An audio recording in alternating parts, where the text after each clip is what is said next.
Air India अध्यक्ष महोदय देश का नवरत्न था। निजी क्षेत्र से इसकी शुरुआत हुई, इसकी राष्ट्रीयकरण की गई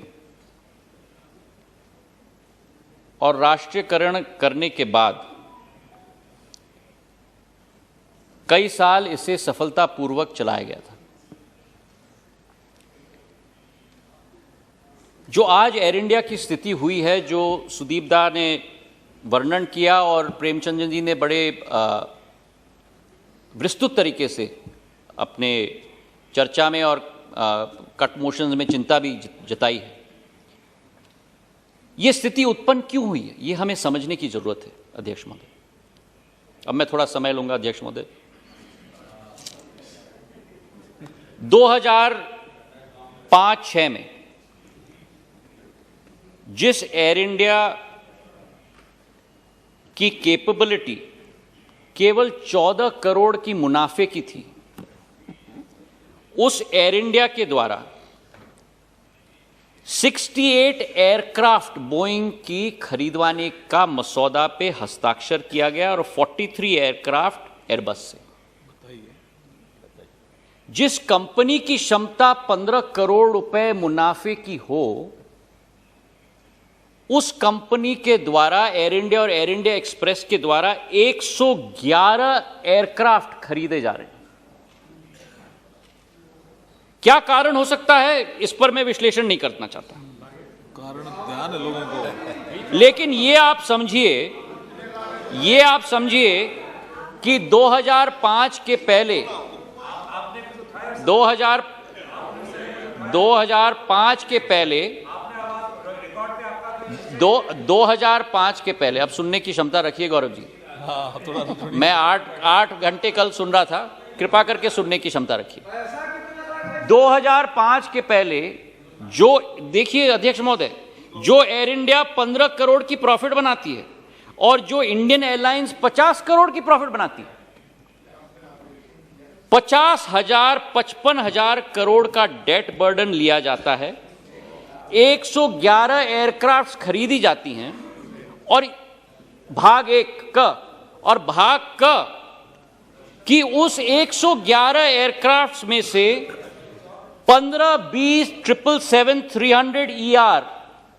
जो जरूरत है उससे ज्यादा खरीदी जाती है और 5 एयरक्राफ्ट B300-200 EK ये 13-14 में बेची जाती है। ये और कर दिया। 111 एयरक्राफ्ट आप खरीदें 55,000 करोड़ का, जिस कंपनी का डेट टू इक्विटी रेशियो और इंडस्ट्री में देखा जाता है कि लेवरेज एक सीमा से ज्यादा नहीं लिया जाता किसी कंपनी में, नहीं तो कंपनी डूबेगी। जिस कंपनी का लेवरेज ऑलरेडी 5:1 है, मतलब डेट 5 और इक्विटी 1, उसमें आप 55,000 करोड़ का आप ऋण लेते हो और उसके बाद केवल ये नहीं, लेकिन दोनों कंपनीज का मर्जर करते हो।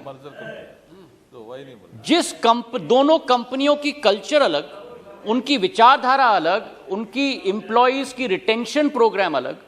उन दोनों कंपनीज को आप मर्ज करते हो तो जो दो कंपनीज प्रॉफिट मेकिंग कंपनीज थी 2005 में, जिस साल मर्जर किया गया उस साल से 3,300 करोड़ का लॉस बनाने की शुरुआत की गई और हर वर्ष 2007-08 से अध्यक्ष महोदय, अब देखिए अध्यक्ष महोदय,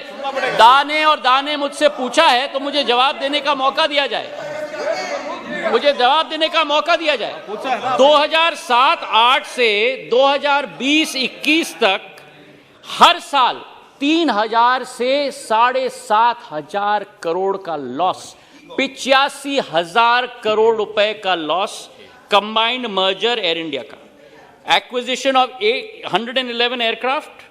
return sale of 5 B300 aircraft, 777 B300 15 in excess, merger of two companies with totally two different cultures, two different visions, two different employment retention programs, and you result इन 20 करोड़ का लॉस प्रतिदिन, 7,500 का लॉस। अब इसके आगे सुनिए अध्यक्ष महोदय, अब अध्यक्ष महोदय, इसके साथ साथ जो लिबरलाइजेशन किया गया, जो लिबरलाइजेशन आपने पूछा तो मैं जवाब दे रहा हूं, नहीं तो मैं चुप था।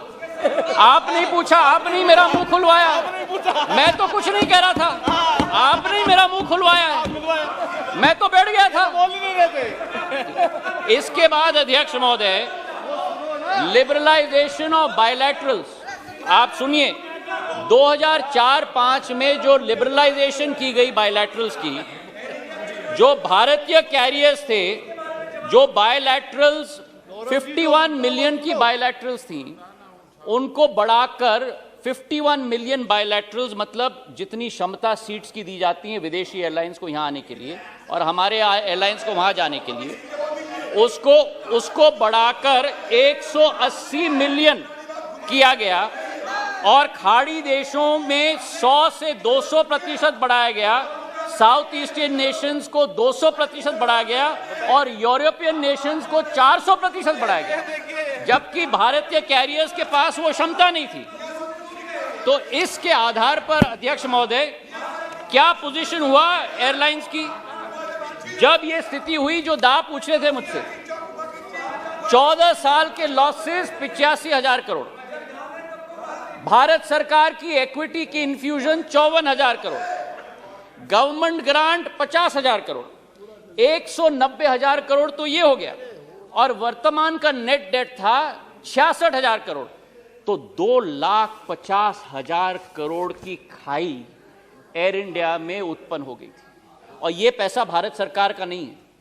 ये पैसा भारत के 135 करोड़ जनता का पैसा है।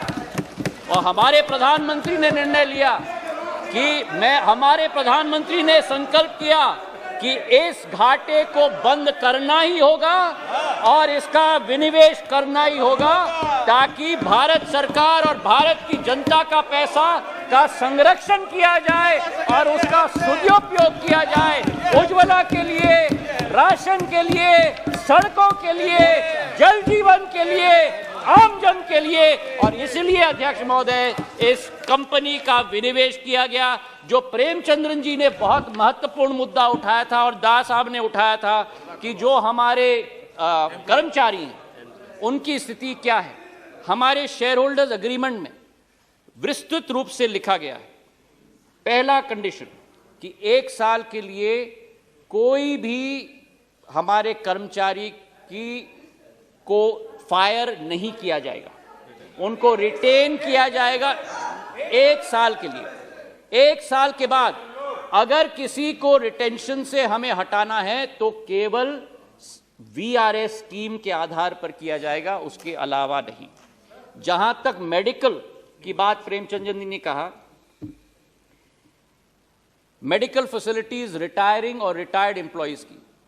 जो भारत सरकार का व्यय होता था वही सीजीएचएस और नेशनल हेल्थ अथॉरिटी के आधार पर किया जाएगा, ये हम लोगों का संकल्प है। और इसी के साथ हमारी विचारधारा है कि कर्मचारियों की सुरक्षा भी उत्पन्न हो,